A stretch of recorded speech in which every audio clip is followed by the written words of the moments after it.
Hi guys. Okay, so let's look at a couple of problems together.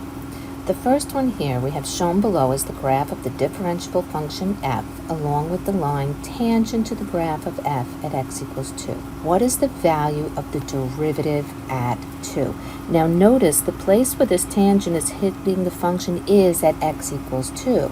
So the derivative at 2 is the same as the slope of the tangent line to f of x at x equals 2. So all we need is the slope of this line. And if we go from here to, say, the next grid point, we go up 1 and over 2. So rise over run is 1/2, and we're done. Here's another one. The graph of the function g is shown below on the closed interval from 0 to 5. Write a difference quotient that best approximates the instantaneous rate of change. Okay, so we want the IRC of g at x equals 2.5. So 2.5 is about here, and it's on this piece of the function. Now the instantaneous rate of change is the same as the slope of the tangent line, which in this case, or the slope of the curve, which in this case is linear. So our best bet is to find the slope of the line at x equals 2.5. And how would we do that? We would find f of 3 minus f of 2 over 3 minus 2. Now technically, this is a difference quotient. You might want to find that f of 3 is 1 minus f of 2 is 4 and leave it over 3 minus 2, and you would be done. There is no need to go any further. Yes, we know that the answer is -3, but they did not ask us for that answer. Okay, another AP Classroom problem. The graphs of the functions f and g are shown below on the interval, the closed interval from -3 to 5. The graph consists of line segments except where f of x equals 5 sine pi x over 2 minus 2x cubed on the interval from 0 to 2. So the first thing we're going to do is we're going to write a difference quotient that best approximates the instantaneous rate of change of g at x equals 4.5. Now notice 4.5 is here, so it's on this piece. Now this is just like the last question we did. So we're going to find the slope of the line at x equals 4.5. Okay, now that piece goes from here to here. So it goes from where x is 4 to where x is 5.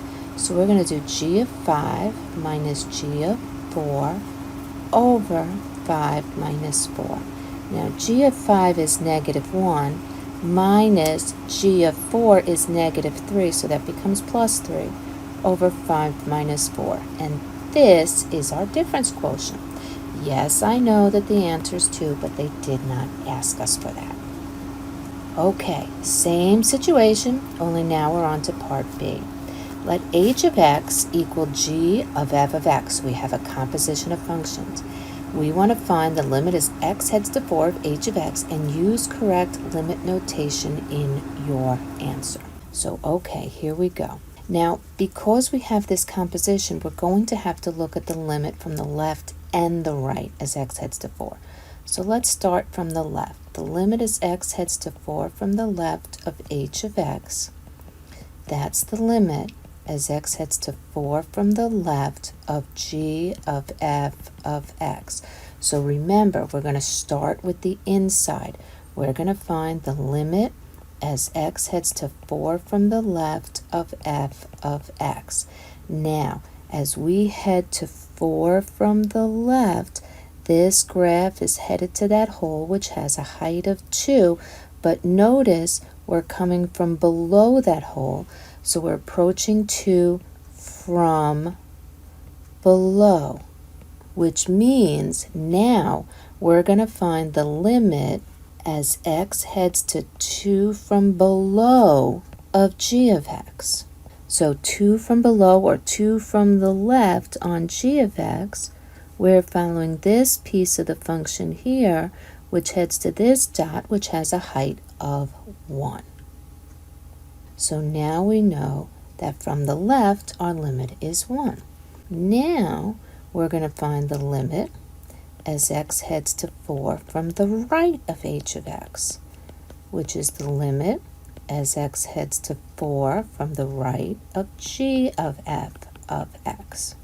So we're going to start with the inside function, the limit as x heads to 4 from the right of f of x. So as we head to 4 from the right, again, we're approaching that hole from below. So this is 2 from below. Now we're going to do the limit as x approaches 2 from below of the outside function g of x, which again, as we head to 2 from the left, we're on this piece of the function and we're headed to a height of 1. Now both of those limits had the same answer. We got 1 from the left and 1 from the right. So therefore, the limit as x approaches 4 of h of x is 1. And that is our answer with correct limit notation. Okay, same problem, new part. Now we're going to let k of x equal f of x plus g of x. And we're going to consider x equals -1, x equals 2, and x equals 4. At which one of these values does k have a jump discontinuity? And justify your answer for the jump discontinuity using correct limit notation. Okay, so let's start with x equals -1. Now, in order to do this, when you have a jump discontinuity, remember, the graph goes somewhere and then jumps up, which means that the limit from the left is going to be different than the limit from the right, but the limits are going to exist. So let's find the limit as x heads to -1 from the left of k of x, which is the limit as x heads to -1 from the left of f of x plus g of x. So as we head to -1 from the left, the function heads to a height of 0. As we head to -1 on g, as x is heads to -1 on this graph, the function values for g head to a height of -1. So if we add these up, we get -1. Now we're going to do the limit as x heads to -1 from the right of k of x. So this is the limit as x heads to -1 from the right of f of x plus g of x. Now as we head to -1 from the right, the f values are headed to that hole which has a height of 1. On g of x, as we head to -1 from the right, the g values are headed to this hole which has a height of 1. So we have 2. Now these values are not equal.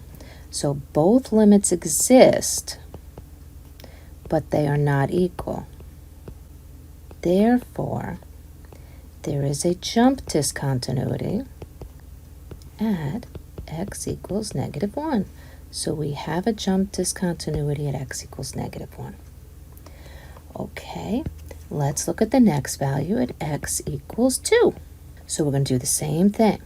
The limit as x heads to 2 from the left of k of x is the limit as x heads to 2 from the left of f of x plus g of x. As we come to 2 from the left, the function values are headed to 0. As we head to 2 from the left on the g graph, the function values are headed to a height of 1. If we add those together, we get 1. Now let's do the limit as x heads to 2 from the right of k of x.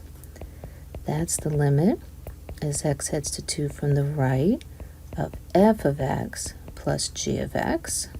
Now as we head to 2 from the right on f, the function is headed towards this hole with a height of -2. As we head to 2 from the right on function g, the y values are headed to that hole with a height of 3. Those equal 1. So this time, the limits are equal. The limit as x heads to 2 of k of x is 1. Therefore, k does not have a jump discontinuity at x equals 2. And we still have one more to go. Now we need to look at x equals 4.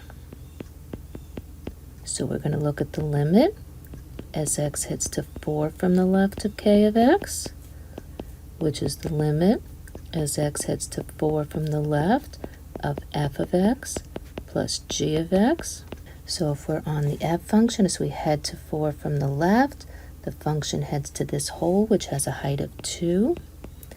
On the function g, as we head to 4 from the left, the function heads to this solid dot with a height of -3. These add to -1. Now if we look at the limit as x heads to 4 from the right of k of x, that's the limit as x heads to 4 from the right of f of x plus g of x. As we head to 4 from the right, the function also heads to that hole with a height of 2. As we head to 4 from the right on g, the function also heads to that dot with a height of -3, so the limit is -1. So therefore, the limit as x heads to 4 of k of x is -1, and if the limit exists, then k does not have a jump discontinuity at x equals 4. Okay, last part of this problem.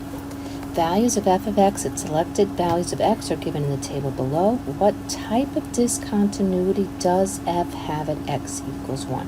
So notice the function is undefined when x is 1. So it could be that we have a removable discontinuity where we have a hole, but that means the limit from the left and the right would be the same. We could have a jump discontinuity, which means the limit from the left and the right would be different. Or we could have an infinite discontinuity, which means that the limit from either the left or the right or both is positive or negative infinity. So we need to look at these limits. So if we take a look at these x values are headed to 1 from the left, okay?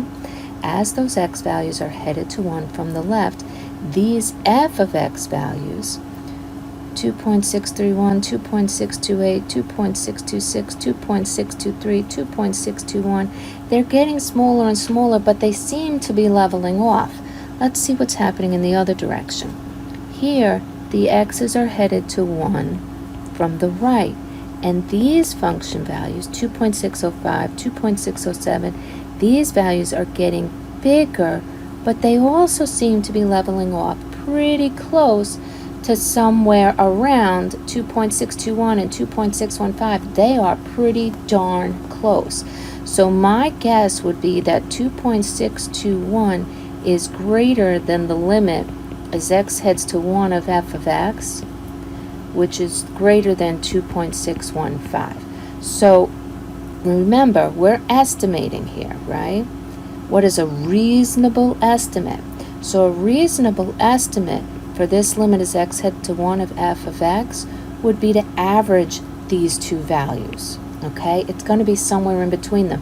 So a reasonable estimate would be take those two function values, add them up, and divide by 2. 2.618 is as good a guess as any, and probably better than most. Okay, guys, so we've done the guided practice problems. Now I want you to go back, look at your do now and your practice problems. Have a great day, guys.